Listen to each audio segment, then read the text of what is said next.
আবারও রাজনৈতিক কর্মসূচিতে সরগরম হচ্ছে রাজধানীর রাজপথ। নয়াপল্টনে দুপুরে সমাবেশ করবে বিএনপি, আর আগামীকাল মোহাম্মদপুরে শান্তি সমাবেশের ডাক দিয়েছে আওয়ামী লীগ। খালেদা জিয়ার চিকিৎসা ও নিঃশর্ত মুক্তি এবং ভারপ্রাপ্ত চেয়ারম্যানের বিরুদ্ধে মামলা প্রত্যাহারের দাবিতে বিএনপির সমাবেশ শুরু হবে বিকাল ৩টায়। নয়াপল্টনে বিএনপির কেন্দ্রীয় কার্যালয়ের সামনে এই সমাবেশ হবে। এর আগে বৃহস্পতিবার ১৯টি শর্তে বিএনপিকে সমাবেশের অনুমতি দেয় ঢাকা মহানগর পুলিশ। এ সময় সমাবেশের আয়োজকদের দায়িত্বশীলতার পরিচয় দেওয়ার আহ্বান জানায় ডিএমপি। এদিকে ১৮টি শর্ত দিয়ে কাল ঢাকা মহানগর উত্তর আওয়ামী লীগকে মোহাম্মদপুরে শান্তি সমাবেশের অনুমতি দিয়েছে ডিএমপি।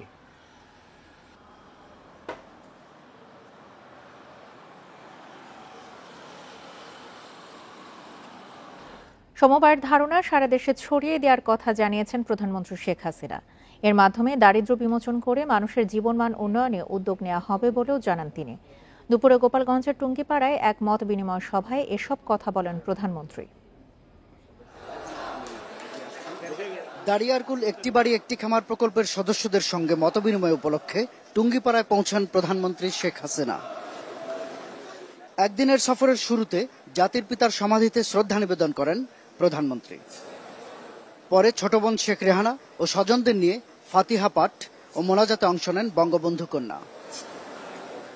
বঙ্গবন্ধুর স্মৃতি বিজড়িত বাসভবনে কিছু সময় কাটান প্রধানমন্ত্রী। পরে যোগ দেন মতবিনিময় সভায়। বক্তব্যে কৃষি সামগ্রীর উন্নয়ন ও দেশব্যাপী কর্মসংস্থান তৈরিতে আওয়ামী লীগ সরকারের উদ্যোগ তুলে ধরেন প্রধানমন্ত্রী। কষ্টটাই জাতির পিতা বঙ্গবন্ধু শেখ মুজিব দাড়িয়ারকুল একটি বাড়ি একটি খামার প্রকল্পের নাম সংশোধনের ঘোষণা দিয়ে এই ধারণা ছড়িয়ে দেওয়ার কথা জানান সরকার প্রধান।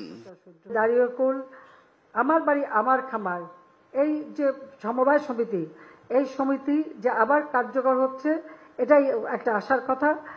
সমস্ত কিছু দেওয়া হয়েছে। আমি বলছি আমি নিজে যাব, সকলের সঙ্গে মত বিনিময় করব এবং এই জিনিসটার জন্য মানুষের কাছে আরো প্রচার পায়, তারই ব্যবস্থা করব। সেই জন্য দারিদ্র্য বিমোচন ও মানুষের জীবনমানে পরিবর্তন আনতে কৃষি উন্নয়ন ও সমবায়ের বিকাশে জোর দেন প্রধানমন্ত্রী। আমরা চাই সারা বাংলাদেশে এভাবে মানুষকে নিয়ে যৌথভাবে উৎপাদন বৃদ্ধি করা, মানুষের খাদ্য নিশ্চয়তা, ক্ষুদ্র সঞ্চয়ের মাধ্যমে মানুষের আর্থসামাজিক উন্নতি করা এবং জীবন মান উন্নত করা, সেটাই আমরা করতে চাই, যেটা জাতির পিতার স্বপ্ন ছিল দেশের মানুষকে নিয়ে। পরে সুবিধাবঞ্চিত মানুষের মাঝে কৃষি ও শিক্ষা উপকরণ এবং বাইসাইকেল, সেলাই মেশিন, ভ্যান ও নগদ অর্থ সহ বিভিন্ন সামগ্রী বিতরণ করেন প্রধানমন্ত্রী। শাহাদাত স্বপন, ইন্ডিপেন্ডেন্ট নিউজ, টুঙ্গিপাড়া, গোপালগঞ্জ। রাষ্ট্রীয় সম্মান আর শ্রদ্ধায় স্কোয়াড্রন লিডার মোহাম্মদ আসিম জাওয়াদকে বিদায় জানালো বিমান বাহিনী। সকালে ঘাঁটি বাসারের প্যারেড গ্রাউন্ডে ৩ বাহিনীর সদস্যদের হয় ফিউনারেল প্যারেড। আসিমের বাবার প্রত্যাশা, দেশের জন্য তার একমাত্র সন্তানের আত্মত্যাগ স্মরণীয় হয়ে থাকবে। মানিকগঞ্জের সাটুরিয়ায় ডক্টর আমানুল্লাহ ও শিক্ষিকা নীলুফার খানমের একমাত্র ছেলে আসিম জাওয়াদ। এক যুগের বেশি চাকরি জীবনে বিমান বাহিনীর কোনো প্রশিক্ষণেই দ্বিতীয় হননি, ছিলেন ফাইটার বিমানের প্রশিক্ষকও। শুক্রবার সকালে তার মরদেহ আনা হয় ঢাকা বিমান বাহিনীর ঘাঁটিতে। সেখানেই হয় ফিউনারেল প্যারেড। পরে তার জানাজায় অংশ নেন বিমান বাহিনীর সহকর্মী, ছাত্র ও ৩ বাহিনীর ঊর্ধ্বতন কর্মকর্তারা। এ সময় আসিমের বাবার প্রত্যাশা, দেশের জন্য তার একমাত্র সন্তানের আত্মত্যাগ স্মরণীয় হয়ে থাকবে। আসিম নিজের ইচ্ছায় মায়ের অমতে দেশের সেবায় যোগ দিয়েছিলেন বিমান বাহিনীতে। আমি কখনো ভাবিনি আমার ছেলে আমাকে রেখে, ওর আম্মুকে রেখে এই দুনিয়ার থেকে বিদায় নেবে। সবচেয়ে বড় আমার, ওর 2টা ছেলে, ছোট ছেলে এবং মেয়ে আমার কাছে রেখে যাচ্ছে। 6 বছরের কন্যা ও 9 মাসের ছেলের বাবা squadron leader Asim Jawad. Rishad Huda, Independent News, Dhaka. মানিকগঞ্জের শহীদ মিরাজ তপন স্টেডিয়ামে জানাজা শেষে সেওতা কবরস্থানে নানার কবরে কিছুক্ষণের মধ্যে সমাহিত করা হবে বিমান বাহিনীর স্কোয়াড্রন লিডার আসিম জাওয়াদকে। দুপুর 12টার দিকে বিমান বাহিনীর হেলিকপ্টারে করে মানিকগঞ্জের শহীদ মিরাজ তপন স্টেডিয়ামে নেওয়া হয় আসিম জাওয়াদের মরদেহ। সাথে ছিলেন তার বাবা, স্ত্রী ও 2 সন্তান। এর আগে থেকেই সেখানে অপেক্ষায় ছিলেন নিহতের মা নীলুফা আক্তার। বিমান থেকে নামিয়ে মরদেহ রাখা হয় অ্যাম্বুলেন্সে। এ সময় তাকে এক নজর দেখতে ভিড় করেন পরিবার, স্বজনসহ কয়েকশো মানুষ। বৃহস্পতিবার চট্টগ্রামে বিমান বাহিনীর প্রশিক্ষণ যুদ্ধ বিমান বিধ্বস্ত হলে নিহত হন বিমান বাহিনীর স্কোয়াড্রন লিডার আসিম জাওয়াদ। এই ধরনের একটা চৌকস অফিসার তৈরি করতে মানুষের এই সরকার এবং তার বাবা মার অক্লান্ত পরিশ্রম থাকে। এই ক্ষতি কিভাবে ওর বাবা মা পুষিয়ে উঠবে আমার জানা নেই। আমরা তাকে হারিয়ে আমরা খুব অসহায়, সবচেয়ে বেশি অসহায় তার মা। তার মতো একটি মেধাবী ছাত্র, মেধাবী পাইলট, যা নাকি বাংলাদেশের অহংকার, সারা জাতির জন্য সে অহংকার ছিল। কারণ সে জীবনে মানিকগঞ্জে এই মুহূর্তে চলছে স্কোয়াড্রন লিডার আসিম জাওয়াদের জানাজার প্রস্তুতি। এই বিষয়ে আরো জানাতে যোগ দিচ্ছেন মানিকগঞ্জ থেকে আমাদের সহকর্মী মঞ্জুর রহমান। মঞ্জুর রহমান, জানাজার সবশেষ প্রস্তুতি জানাবেন। দেখুন, আপনি জানেন 11:50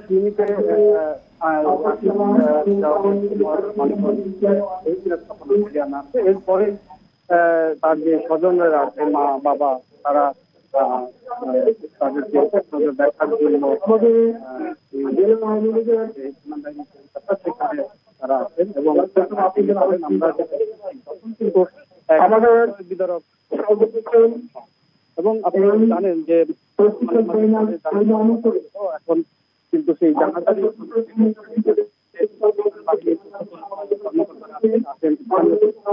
কর্মকর্তারা আছেন এবং এর আগে চট্টগ্রামের পতেঙ্গা বিধ্বস্ত বিমান বাহিনী প্রশিক্ষণ যুদ্ধ বিমানটি 11 ঘণ্টা পর কর্ণফুলী নদীর তলদেশ থেকে উদ্ধার করা হয়। বৃহস্পতিবার রাত 10:15টার দিকে প্রশিক্ষণ বিমানটি উদ্ধার করা হয়। যান্ত্রিক ত্রুটির কারণেই এই দুর্ঘটনা বলে জানিয়েছে আইএসপিআর। দুর্ঘটনার কারণ জানতে বিমান বাহিনীর পক্ষ থেকে উচ্চ পর্যায়ের একটি তদন্ত কমিটি গঠন করা হয়েছে। প্রশিক্ষণ বিমানটি বিধ্বস্ত হয়ে মারা গেছেন স্কোয়াড্রন লিডার মোহাম্মদ আসিম জাওয়াদ। গুরুতর আহত হয়েছেন উইং কমান্ডার সোহান হাসান খান।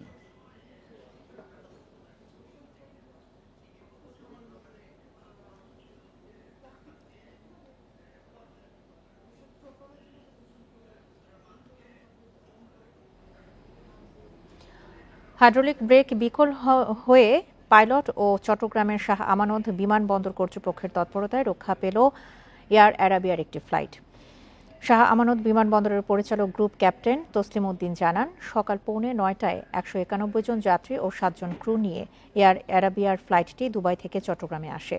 অবতরণের আগে পাইলট হাইড্রোলিক ব্রেক সমস্যার কথা বিমানবন্দরের কন্ট্রোল রুমে জানায়। সেই অনুযায়ী রানওয়েতে ব্যবস্থা নেওয়া হয়। পরে উড়োজাহাজটি নিরাপদে অবতরণ করলে বিকল্প ব্যবস্থায় সেটি সরিয়ে নেওয়া হয়। সব যাত্রী ও ক্রু নিরাপদে আছেন।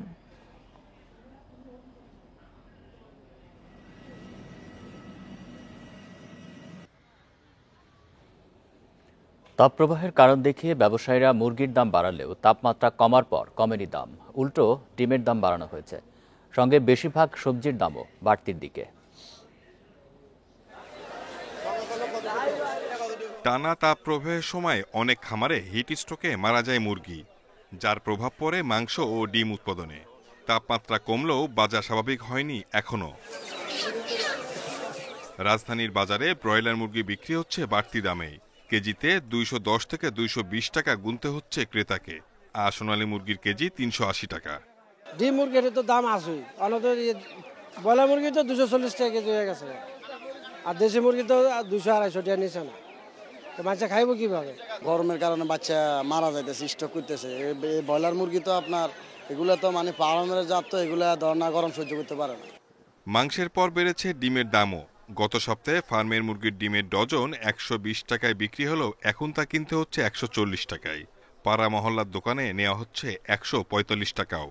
গরমের প্রভাবের সময় যে মুরগিগুলো নষ্ট হয়েছে, ক্ষতিগ্রস্ত হয়েছে, এগুলোর কারণে অনেক ফার্ম খালি, যার কারণে ডিম একটু কম। আমাদের যা প্রয়োজন আমরা অতগুলো পাইতেছি না।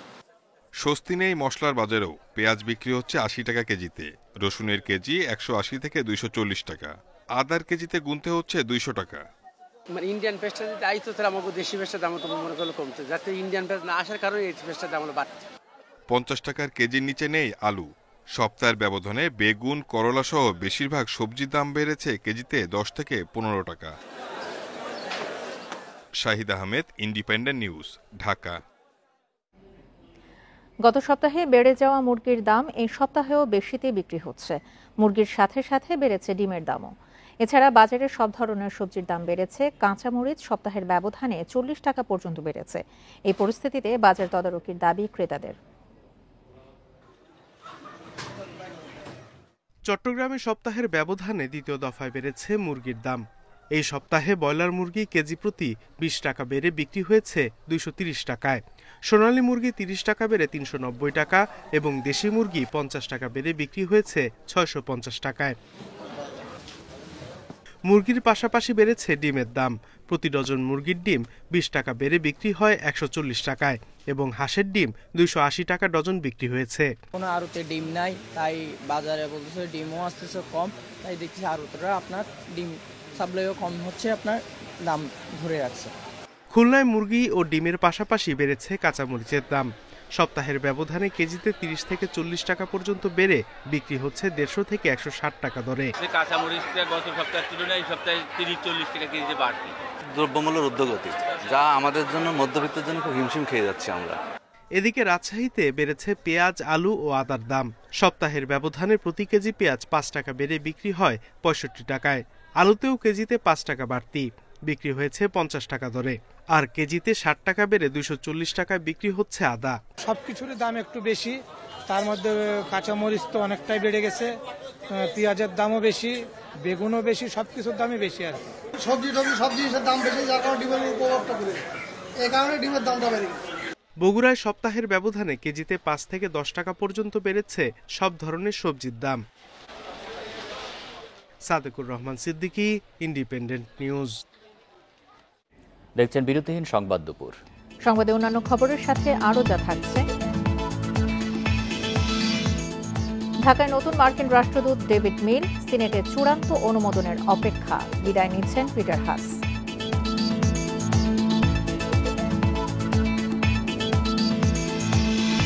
সারা দেশে আরও কয়েকদিন বৃষ্টির সম্ভাবনা। এরপর বাড়বে তাপমাত্রা। মাসের শেষে তীব্র তাপপ্রবাহের শঙ্কা।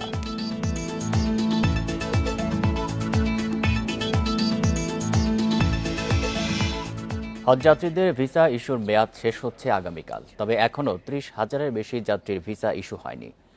হজ অফিস থেকে জানিয়েছে, এবার অনলাইনের মাধ্যমে এজেন্সিগুলো যাত্রীদের ভিসা করতে পারছেন। শুক্রবার সকাল পর্যন্ত 51,529 হজযাত্রীর ভিসা হয়েছে। শনিবারের মধ্যে বাকিদের ভিসাও হয়ে যাবে। তবে কোনো কারণে কারো ভিসা বাকি থাকলে প্রয়োজনীয় ব্যবস্থা নেওয়া হবে।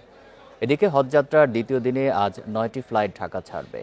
সকাল পর্যন্ত 4,760 জন হজযাত্রী সৌদি আরব পৌঁছেছেন। এবছর বাংলাদেশ থেকে 85,115 জন সৌদি আরবে হজ করতে যাচ্ছেন। এর মধ্যে সরকারি ব্যবস্থাপনায় 4,420 জন এবং বেসরকারি ব্যবস্থাপনায় রয়েছেন 80,695 জন। 30,000-এরও বেশি ভিসা ইস্যু করা বাকি আছে আমাদের। যেহেতু আমাদের হাতে 2 দিন আছে, আজকে এবং আগামীকাল, আমরা আশা করি এই 2 দিনের মধ্যেই সবগুলি ভিসা আমরা করতে পারবো এবং সবগুলি এজেন্সিকে এই বিষয়ে জানানো হয়েছে। ভিসা প্রক্রিয়া সহ সকল প্রক্রিয়ার সাথে সৌদি গভর্নমেন্টের সাথে, বিশেষ করে মিনিস্ট্রি অফ হজের সাথে যোগাযোগ অব্যাহত আছে। যদি দেখা যায় শেষ মুহূর্তে কোনো ইস্যুস তৈরি হয়, তাহলে সেই বিষয়টা আমরা সৌদি কর্তৃপক্ষের আলোচনায় বসবো। ঢাকায় যুক্তরাষ্ট্রের নতুন রাষ্ট্রদূত হচ্ছেন ডেভিড মিল। বৃহস্পতিবার তাকে মনোনয়ন দিয়েছেন প্রেসিডেন্ট জো বাইডেন। চূড়ান্ত সিদ্ধান্তের জন্য এখন বিষয়টি রয়েছে মার্কিন সিনেটে। 2022 সালের 26 মার্চ থেকে চীনের বেইজিং দূতাবাসে ডেপুটি চিফ অব মিশন হিসেবে রয়েছেন মিল। সব ঠিক থাকলে রাষ্ট্রদূত পিটার হাসের স্থলাভিষিক্ত হচ্ছেন তিনি। বাংলাদেশে যুক্তরাষ্ট্রের পরবর্তী রাষ্ট্রদূত হিসেবে ডেভিড স্লেটন মিলকে বেছে নিয়েছেন প্রেসিডেন্ট জো বাইডেন। ঢাকা দূতাবাসে পিটার ডি হাসের স্থলাভিষিক্ত হচ্ছেন এই অভিজ্ঞ কূটনীতিক। 2022 সালের 26 মার্চ থেকে চীনের বেইজিং দূতাবাসে ডেপুটি চিফ অব মিশন হিসেবে রয়েছেন মিল। এর আগে 2014 সালে ছিলেন ঢাকায় মার্কিন দূতাবাসে উপমিশন প্রধান। ইউক্রেনের কিয়েভে ছিলেন মার্কিন দূতাবাসের অর্থনৈতিক বিষয়ক পরামর্শদাতা।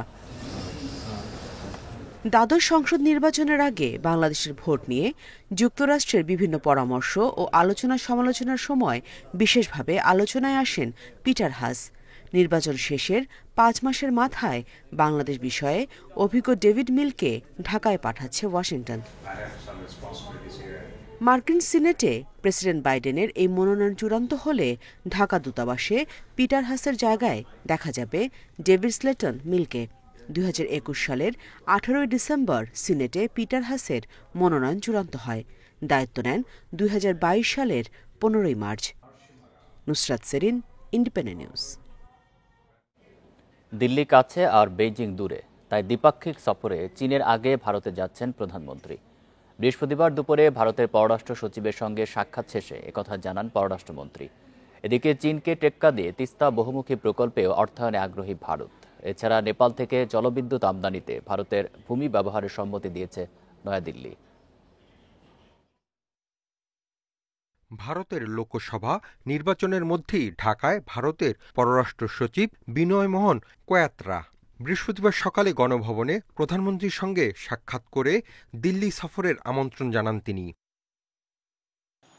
পরে পররাষ্ট্রমন্ত্রীর সঙ্গে সৌজন্য সাক্ষাৎ করেন ভারতের পররাষ্ট্র সচিব।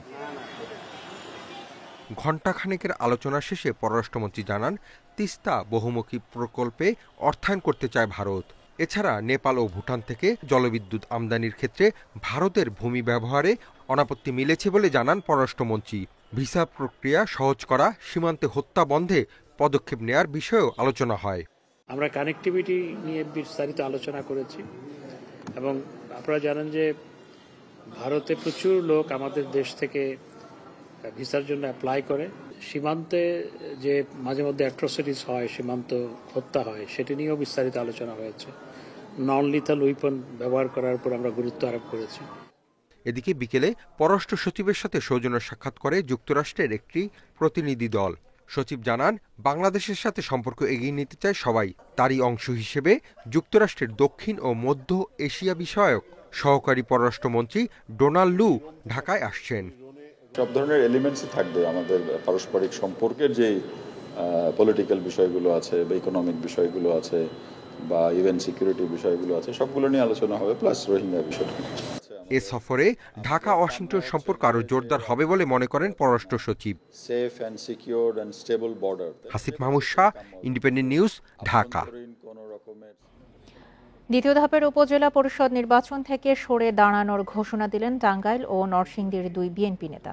সকালে টাঙ্গাইল প্রেস ক্লাব মিলনায়তনে সংবাদ সম্মেলন করেন টাঙ্গাইল সদরের চেয়ারম্যান প্রার্থী ও উপজেলা বিএনপির সভাপতি আসগর আলী। আগের নির্বাচনে ভোট ছিনিয়ে নেওয়ার অভিযোগ তুলে তিনি নির্বাচন থেকে নাম প্রত্যাহার করেন। নরসিংদীর শিবপুর উপজেলা পরিষদ নির্বাচনে চেয়ারম্যান পদে প্রতীক বরাদ্দের আগে প্রার্থিতা প্রত্যাহার করেছেন উপজেলা বিএনপি সিনিয়র যুগ্ম সাধারণ সম্পাদক ও 4 বারের সাবেক ইউপি চেয়ারম্যান মোহাম্মদ তোফাজ্জল হোসেন। দুপুরে নরসিংদী প্রেস ক্লাব মিলনায়তনে সংবাদ সম্মেলনে তিনি জানান, দলীয় সিদ্ধান্তের প্রতি সম্মান জানাতে তিনি প্রার্থিতা প্রত্যাহার করেছেন।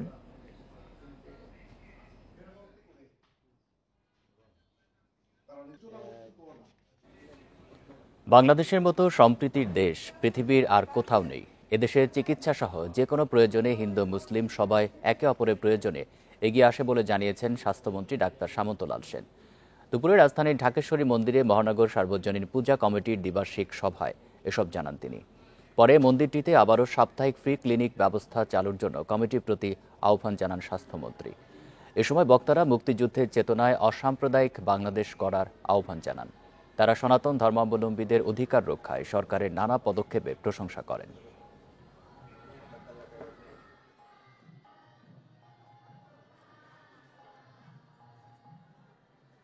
সেই বাংলাদেশ, যে বাংলাদেশে যখন ঈদ হয় তখন আমরা হিন্দুরা, সনাতন ধর্মীরা আমরা হসপিটালে কাজ করি, বিভিন্ন জায়গায় কাজ করি, এবং যখন পূজা হয় মুসলমান ভাইরা তখন কাজ করে। তো এইরকম সম্প্রীতির দেশ বাংলাদেশে আর ছাড়া আর কোথাও আছে বলে আমার জানা নাই। লালমনিরহাট ও ঠাকুরগাঁওয়ে দিন দিন কমছে গমের আবাদ। ন্যায্য মূল্য না পাওয়ায় গম আবাদ থেকে মুখ ফিরিয়ে নিয়েছেন কৃষকরা। এর বদলে ভুট্টা, আলু, তামাক সহ অন্যান্য ফসল চাষাবাদে ঝুঁকছেন। 2016-17 অর্থ বছরে ঠাকুরগাঁওয়ে 67,820 হেক্টর জমিতে গম চাষ হয়। 2023-24 অর্থ বছরে আবাদ নেমেছে 30,000 হেক্টরের নিচে, 7 বছরে অর্ধেকের কম। সরকার নির্ধারিত দাম না পাওয়ায় গম আবাদে লাভ থাকছে না। এতে গমের বদলে ভুট্টা, আলু, তামাক সহ অন্যান্য ফসল চাষাবাদে ঝুঁকছেন কৃষকরা। আমি তো আগে গম করতেছিলাম, গমে তো পত্তা নাই, এখন ভুট্টা করতেছি। এখন দেখি ভুট্টাতে কি হয়। অন্য অন্য ফসলের লাভ বেশি, যেমন আলু, কুরমা, ভুট্টা, এগুলাতে আমাদের ফসল ভালো হয়। একই অবস্থা লালমনিরহাটে। চলতি মৌসুমে সেখানে মাত্র 935 হেক্টর জমিতে গম আবাদ হয়েছে, যা লক্ষ্যমাত্রার চেয়ে 65 হেক্টর কম। গমের দামটা ন্যায্য মূল্য তারা পাচ্ছে না কৃষকরা, এই কারণে গম আবাদ বন্ধ। আগে তো প্রচুর গম আবাদ করছিলাম, এখন করি না, এখন পোষায় না। 1200 টাকা গম, সেই জন্য আমরা বেশি গম আবাদ করি না। আমরা ভুট্টিয়াতে বছর আবাদ করি লাগছি, ভুট্টি আবাদ করি। কৃষি বিভাগ বলছে গম চাষ বাড়াতে সরকার ভর্তুকি দিচ্ছে। এছাড়া উচ্চ ফলনশীল গম আবাদে কৃষকদের পরামর্শ দেওয়া হচ্ছে। আমাদের গম যেহেতু আমদানি নির্ভর ফসল, সেক্ষেত্রে আমরা কিন্তু গমের উৎপাদনটা যেন ঠিক থাকে সে ব্যাপারে কিন্তু যথাযথ যে প্রচেষ্টা সেটি আমরা কৃষি সম্প্রসারণ অধিদপ্তর চালিয়ে যাচ্ছে। কৃষক পর্যায়ে গুণগত মানসম্পন্ন বীজ উৎপাদনের বিষয়গুলো নিশ্চিত করছি। প্রণোদনার মাধ্যমে আমরা কিছু তাদেরকে হয়তো বীজ এবং সার সহায়তা দিই, প্রদর্শনী করে থাকি। সেগুলোতে আমরা বিনামূল্যে সার, কীটনাশক বা তাদের যে বীজ এগুলো আমরা সরবরাহ করি। দেশে প্রতি বছর গমের চাহিদা রয়েছে 70 লাখ টন, আর উৎপাদন হয় মাত্র 12 lakh ton. Tania Nasrin, Independent News. মুন্সিগঞ্জের গজারিয়া উপজেলা পরিষদ নির্বাচনে পেশাগত দায়িত্ব পালনের সময় সাংবাদিকের ওপর হামলা ও মারধরের ঘটনায় মামলা হয়েছে। গতরাতে উপজেলার হোসেন্দি ইউপি চেয়ারম্যান মনিরুল হক মিঠুকে প্রধান আসামি করে 19 জনের বিরুদ্ধে মামলা করেন হামলার শিকার সাংবাদিক গুলজার হোসেন। তিনি অভিযোগ করেন, ভোটে প্রভাব বিস্তার করতে গিয়ে মনিরুল হক মিঠু ও তার সহযোগীরা পুলিশ সদস্য সোহেল রানাকে মারধর করেন। এ সময় পাশ থেকে ছবি তুলছিলেন ও ভিডিও করছিলেন সাংবাদিক গুলজার হোসেন। পরে তারা সোহেলকে রেখে গুলজারের ওপর হামলা করেন। তার মুঠোফোন, পকেটে থাকা টাকা, প্রেস আইডি ও পর্যবেক্ষক কার্ড ছিনিয়ে নিয়ে মারধর করে। পরে অন্য সাংবাদিকেরা এসে তাকে উদ্ধার করেন। মামলার বিষয়টি নিশ্চিত করে গজারিয়া থানার ওসি মোহাম্মদ রাজীব খান জানান, জড়িতদের গ্রেপ্তারে পুলিশ অভিযান চালাচ্ছে।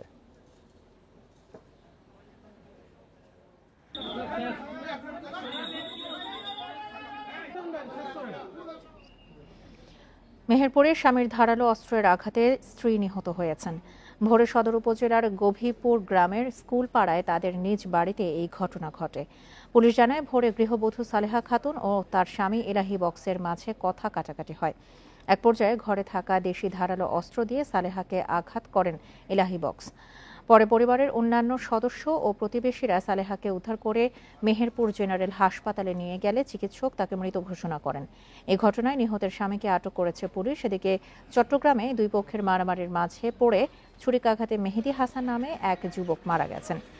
গতরাতে ইপিজেড থানার আকমল আলী রোড চৌরাস্তার মোড়ে এই ঘটনা ঘটে। এই ঘটনায় রিফাত ও জসিম নামে আরও 2 জন আহত হয়েছেন।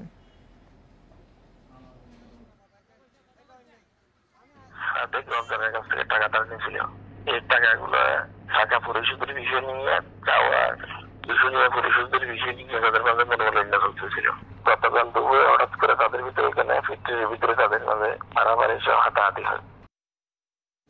সরকারি নানা দপ্তরে পদ খালি প্রায় 5 লাখ, অথচ প্রতি বছরই বাড়ছে বেকারত্বের হার।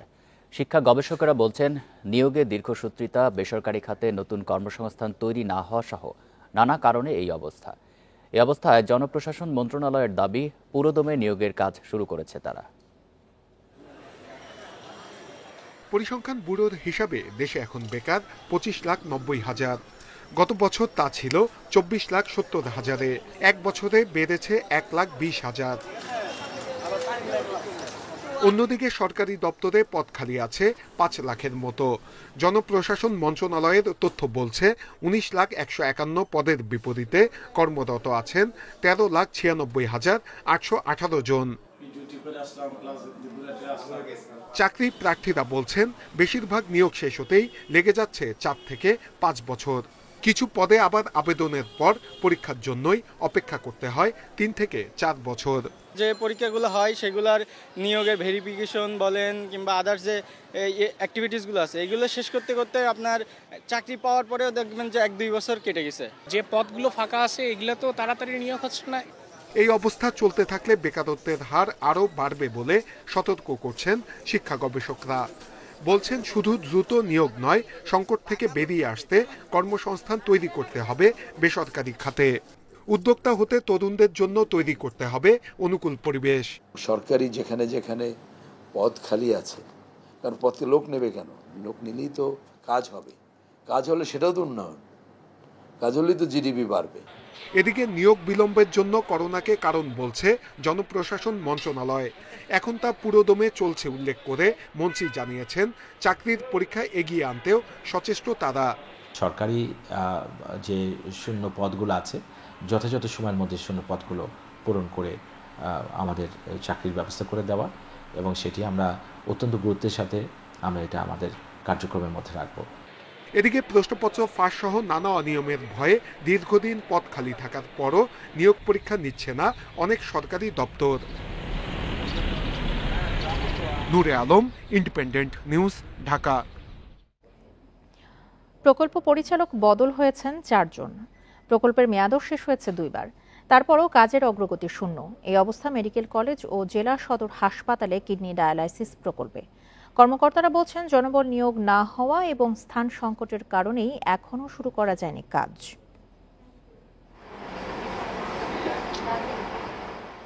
দেশে প্রতি বছর প্রায় 50,000 মানুষের কিডনি বিকল হয়। ডায়ালাইসিস করেই বাঁচতে হয় এসব রোগীকে। ডায়ালাইসিস সেন্টারগুলো রাজধানী কেন্দ্রিক হওয়ায় চরম ভোগান্তিতে জেলা পর্যায়ের রোগীরা। এসব রোগীদের ভোগান্তি ও অর্থ ব্যয় কমাতে 2020 সালে অনুমোদন পায় কিডনি ডায়ালাইসিস প্রকল্প। বরাদ্দ প্রায় 300 কোটি টাকা। 15টি মেডিকেল কলেজে 50 বেড করে আর 44টি জেলা সদর হাসপাতালে হবে 10 বেডের ডায়ালাইসিস ইউনিট। ডিস্ট্রিক্ট হসপিটালে 2-1টা ডায়ালাইসিস বিভিন্ন জায়গায় প্রাইভেটলি হচ্ছে, 2-3টা মেশিন করে, সব ডিস্ট্রিক্টেও নাই। সেক্ষেত্রে যদি আমরা অ্যাডিকুয়েট ম্যান পাওয়ার সহ ডায়ালাইসিস সেন্টারতে খুলে, তার সব অন্তত 44টি ডিস্ট্রিক্টের লোকজন এই ডায়ালাইসিস সেবা নিতে পারবে। এটা জায়গা যদি অ্যাডিকুয়েট হয়, আমরা কমপ্লিট 100% জোনের মধ্যে কমপ্লিট করার একটা প্ল্যান আছে। তৃতীয়বারের মতো বাড়ানো হয়েছে প্রকল্পের মেয়াদ। শেষ করতে হবে 2025 সালের জুনের মধ্যে। কিন্তু 3874 জনবল নিয়োগের বিষয়টি এখনও চূড়ান্ত হয়নি। পাওয়া যাচ্ছে না পর্যাপ্ত জায়গা। অবকাঠামো বুঝে পেলে আমরা তখন ডায়ালাইসিস যন্ত্রপাতি কেনার প্রক্রিয়ার দিকে আগাতে থাকি। ইন দ্য মিন টাইম জনবল নিয়োগ চলতে থাকে। তো মেইনলি অবকাঠামোগুলি অনেকগুলি বাকি আছে আমাদের। জনবলটা আমরা সমস্যা মনে করছি না, সমস্যা মনে করছি লজিস্টিক, স্থাপনা এবং যন্ত্রপাতি ক্রয়, এ দুটো আর কি। কিডনি ডায়ালাইসিস প্রকল্পে 4 বছরে অর্থ ব্যয় হয়েছে 2 লাখ টাকা। Hasan Misba, Independent News, Dhaka. আর এই ছিল এখনকার মতো বিরতিহীন সংবাদ দুপুরে। ইন্ডিপেন্ডেন্ট টেলিভিশনের সব খবরের আরো বিস্তারিত জানতে চোখ রাখুন ফেসবুক, এক্স এবং ইউটিউবে। ধন্যবাদ সবাইকে।